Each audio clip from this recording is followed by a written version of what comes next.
What is wrong? Oh my God, 2 straight days I'm here doing a video report. I think the skies are going to open up and lightning is going to strike me. Anyway, 13-4 run with the complementary plays after taking a split on Thursday, cashing in easily with the Saints in the NFL, and then losing in college football. Wait for it, as I had egg on my face, losing with the Egg Bowl play on Mississippi State as Ole Miss got the win and cover as a slight road dog. Number of complimentary plays coming up in college football here in just a second. Hope you had a happy Thanksgiving. Hope you didn't overindulge at the table. I don't know what you guys had. Maybe it was traditional turkey. We had ham. Had my son, my daughter-in-law up, and yeah, my wife chose dinner. It was ham. What can I say? You know, growing up, we always did Italian Thanksgivings. Went to my grandmother's house, homemade pasta, sometimes lasagna. It didn't matter. I mean, and when I had in my house all the time when I lived in Pennsylvania and I had the family over, it was always chicken parm, some raviolis, or something else along those lines. That, to me, is Thanksgiving. Of course, that for me would be like 7 days a week. Let's always do Italian. I don't want turkey or ham. I can do that any other day of the week. But yeah, did ham. But you know what they say? Happy wife, happy life. So she chose the dinner yesterday, and I smiled. Lousy games yesterday. Let's face it. You know, I lost my 15-dime release yesterday on the Bears. They came close, but close doesn't count. So that was a loser. I mean, the Raiders and Cowboys game, it was interesting. It was entertaining for bad football. I mean, I will say that.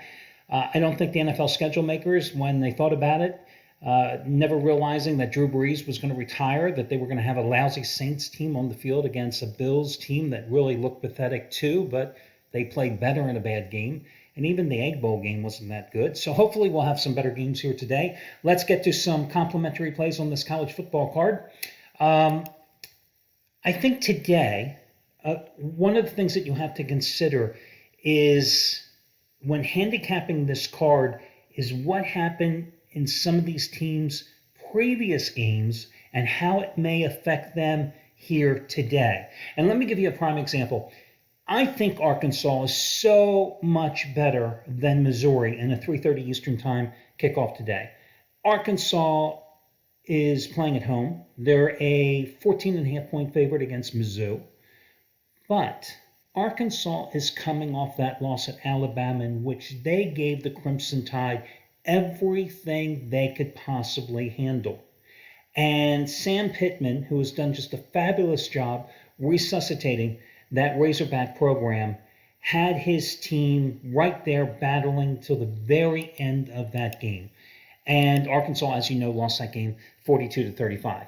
Well, that snapped the two-game winning streak, which, of course, the week prior, they went to LSU and won 16-13. The week prior, before that, they won at home 31-28 against Mississippi State. So now they're back at home. It's their home finale against Missouri.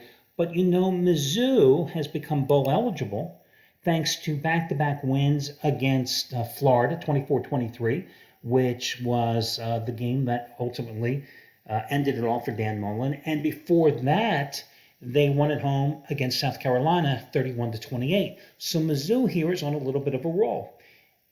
And it's one of those games where, on paper, you say Arkansas is so much better. But how does Arkansas get up, maybe emotionally and mentally, for this game after that huge game in Alabama, again, which they gave their all? Perhaps they're not quite as focused. And I know it's the home finale. I know it's senior day. But they have bigger fish to fry. They've got a bowl game coming up. And although this is a traditional rivalry, it's been a one-sided rivalry in terms of Mizzou.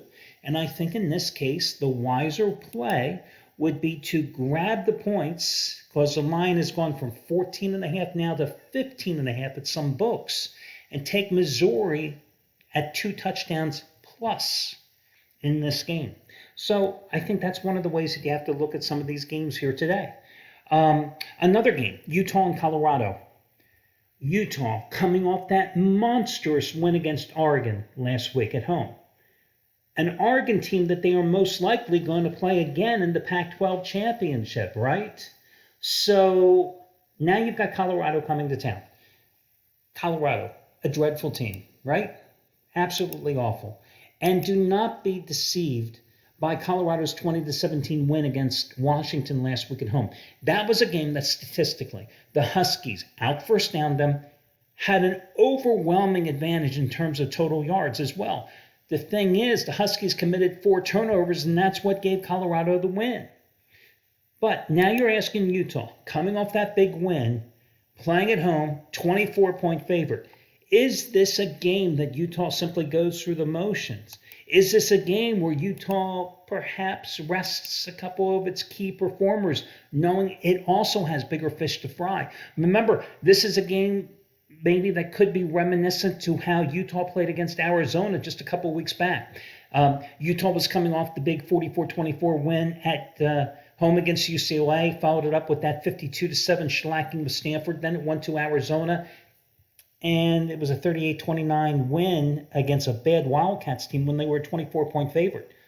I think this is a situation that you either stay away from it because you either play Colorado plus the 24 or you stay away from the game. I think Colorado plus the 24 is the way to go. Again, another situation where you have to examine how the teams played last week, the after effects of that game, and what is on the horizon. You've got a Texas team here today. Well, you know what Texas has done. You know how bad the season has gone ever since that come from a head loss to Oklahoma. And you've got a Texas team that probably is going to go back to Casey Thompson, the quarterback today. A Texas team that has generated no pass rush, an offensive line that just simply can't block anymore. Texas not going to a bowl. They're 2.5 to 3-point favorite against Kansas State. And you go, oh, well, Texas is going to end up with a loss. I think, though, today you ride Texas because Kansas State, their quarterback, Skylar Thompson, most likely is not going to play today. And I think Texas gets the win. And by the way, everybody's jumping down Steve Sarkisian's back here. And granted, he has not done a great job here today. But let's remember, Texas is playing with the cards that Steve Sarkisian was dealt because he inherited a program that was playing with a lot of 3-star talent left to him by Tom Herman. Now, that does not absolve him of all the faults here for the Longhorns program. But Texas is not going to win until they bring in a lot of 4-star and 5-star talents. And that's the fact. And not until they get into that transfer portal and bring in a lot of good transfers. The talent, the cupboard is bare. And that's the problem with UT. But I think Texas is a good play here, minus the 2.5 points to win because for a number of these players, this is their last college game, either in their career or at least at Texas. And I think they go out and get the win here today. They'll finish 5-7. But that's the best they're going to do, and c'est la vie. So those are the games that I like today. Again, none of them are very good. This is a lousy Friday card. My only game is Iowa and Nebraska, and that doesn't say much. And if I had to rate those 3 plays, I forgot the other play. The one game that I really do like, Air Force is going to kick UNLV's ass. UNLV's quarterback is banged up. Air Force is a 17.5 to 18-point favorite. Now, granted, Air Force is coming off that overtime win against Nevada, a game that they were up comfortably most of the game, and especially in the fourth quarter before Nevada Reno came back and made a game of it. But Air Force maintained and won that game. I think that Air Force is a team that is always uber-focused. I think they're going to be able to run the ball like they do against everybody else, and UNLV is not going to be able to stop them. And I think that Air Force can probably win this game somewhere in like the 49-14 margin. So on today's free picks, in terms of rating them, Air Force would be number 1. I think in that second tier would be Missouri and Texas, and I give a slight nod to Texas over Missouri. And then in that bottom tier would then be Colorado, which would be my reach play. And that'll do it. I wish you well, and who knows, maybe I'll talk to you tomorrow. Good luck, everybody.